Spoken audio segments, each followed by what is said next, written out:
Hello बच्चों, आज हम लोग पढ़ने जा रहे हैं लाइफ प्रोसेस का एक बहुत ही प्यारा सा पार्ट जिसका नाम है एस्टोमाटा।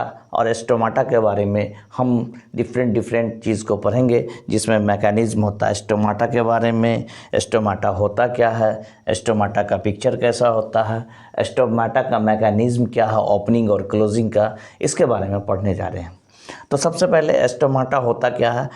टीनी ओपनिंग होता है जो कि प्लांट्स को कार्बन डाइऑक्साइड को लेने में और ऑक्सीजन को रिलीज करने में मदद करता है। ये बेसिकली लोअर एपिडर्मिस में मैक्सिमम पाया जाता है और अपर एपिडर्मिस में माइन्यूट होता है।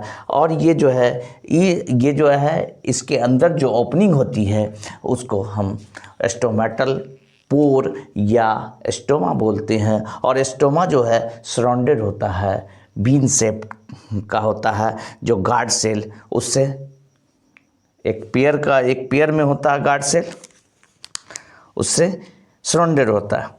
अब ये लिविंग होता है, गार्ड सेल जो होता है ये लिविंग होता है क्योंकि इसमें साइटोप्लाज्म के साथ साथ न्यूक्लियस और न्यूक्लियस के साथ साथ इसमें क्लोरोप्लास्ट पाया जाता है। लगभग 80 to 90% जो है वाटर का लॉस जो होता है ट्रांसपायरेशन के एस्टोमेटल ट्रांसपायरेशन से होता है। अब हम आएंगे इसमें क्या क्या पार्ट होता है। तो सबसे पहला चीज़ है इसमें जो है सबसिडरी सेल से घिरा हुआ बीन शेप का स्ट्रक्चर या किडनी शेप का स्ट्रक्चर होता है जिसको गार्ड सेल कहते हैं। गार्ड सेल के अंदर न्यूक्लियस होता है, गार्ड सेल के अंदर क्लोरोप्लास्ट होता है, गार्ड सेल के अंदर जो है जो गार्ड सेल का इनर वॉल होता है वो थिक होता है और गार्ड सेल का जो आउटर वॉल होता है वो थिन होता है। इसके साथ साथ इसके अंदर वैक्यूल भी पाए जाते हैं। अब आती है बात, ये मैकेनिज्म कैसे कैसे काम करता है, ये ओपन कब होता है, एस्टोमेटा कैसे होता है, इसके बारे में पढ़ते हैं। तो जब डे टाइम में फोटोसिंथेसिस का प्रोसेस डे टाइम में होता है और डे टाइम में होता है तो इसका मतलब है कि हम लोग पढ़ते आ रहे हैं कि कार्बन डाइऑक्साइड को क्या करेगा, लेगा कार्बन डाइऑक्साइड को फूड बनाने के लिए। तो कार्बन डाइऑक्साइड की जब फोटोसिंथेसिस की प्रोसेस होती है तो उस समय कार्बन डाइऑक्साइड का परसेंटेज डिक्रीज होता है। अंदर जो है inside the cell percentage decrease होता है, तभी तो हायर कंसंट्रेशन से लोअर कंसंट्रेशन की ओर जाता है, अंदर की तरफ जाता है।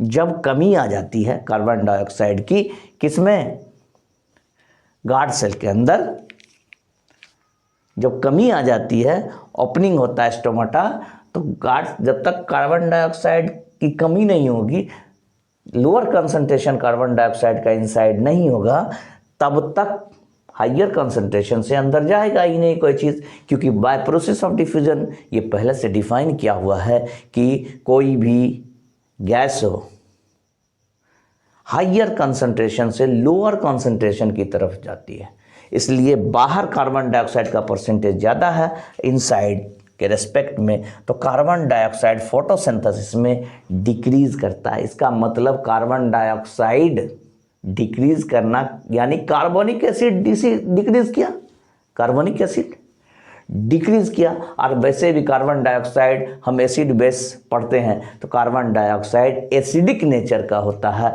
एसिड का परसेंटेज यहाँ पे घट गया। इसका मतलब एसिड का परसेंटेज घटने का मतलब बेसिसिटी बढ़ गई, यानी पीएच वैल्यू बढ़ जाता है। और जब पीएच वैल्यू बढ़ जाता है तो स्टार्च जो है वो कन्वर्ट ग्लूकोज में होने लगता है, स्टार्च ग्लूकोज में कन्वर्ट होगा। और जब ग्लूकोज में यानी शुगर में कन्वर्ट होगा, जब शुगर में स्टार्च कन्वर्ट होगा तो शुगर की एफिनिटी होती है किसके लिए, पानी को। यानी शुगर में जैसे ही स्टार्च कन्वर्ट हुआ वो पानी से एफिनिटी रखेगा, यानी क्यों?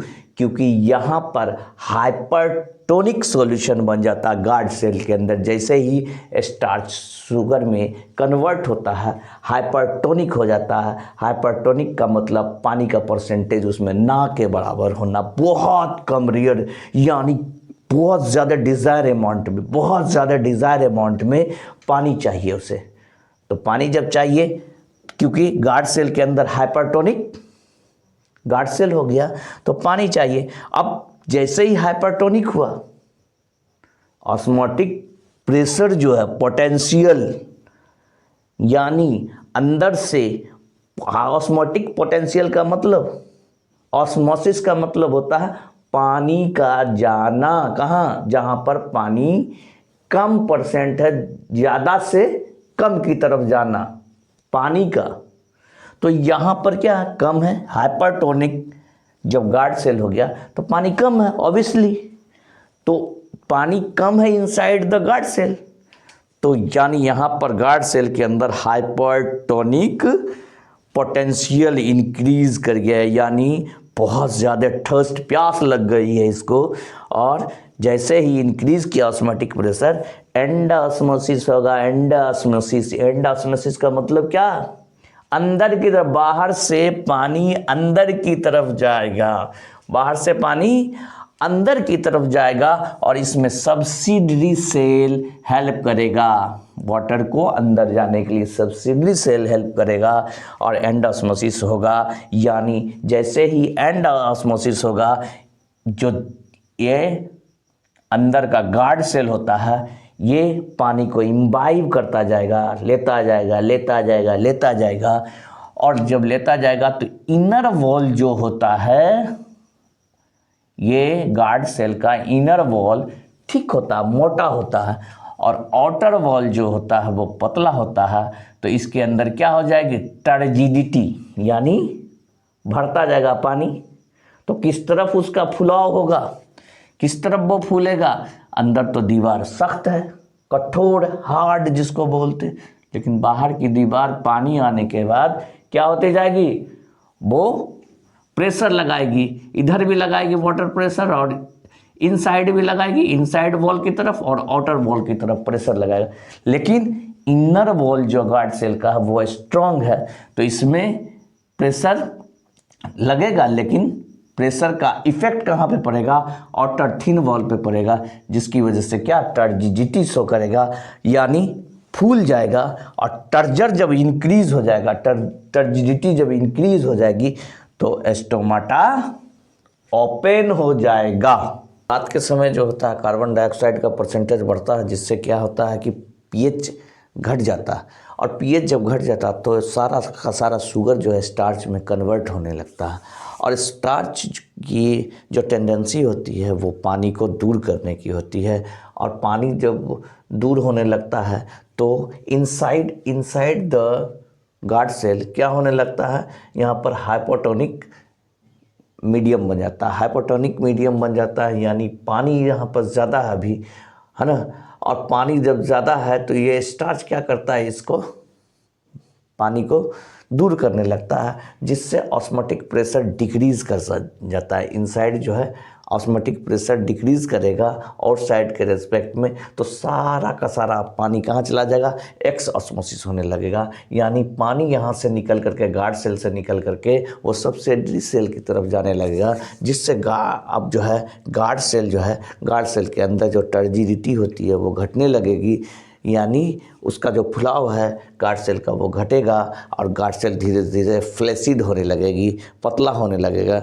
और उसके बाद जब पतला हो जाएगा तो स्टोमाटा ऑटोमेटिकली क्लोज हो जाएगा, क्योंकि इसमें जो आउटर वॉल जो होता है, आउटर वॉल पे प्रेशर कमने लगेगा, और जो है स्टोमाटा का गार्ड सेल धीरे धीरे फ्लैसिड होगा, यानी अपनी तरफ पिचकने लगेगा, और जिससे प्रेशर कमेगा, प्रेशर कमने के बाद ये स्टोमाटा जो है ऑटोमेटिकली क्लोज हो जाएगा।